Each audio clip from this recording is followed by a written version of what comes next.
Gearbox બનાવવું હોય તો આપણે ગિયરબોક્સ કેમ બનાવવાનું છે?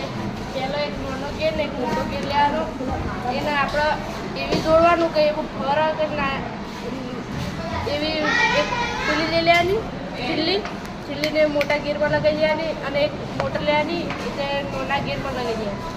તેથી આપણે જે નાનો ગેર ફરશે ને એ મોટા ગેરને ફેરવશે.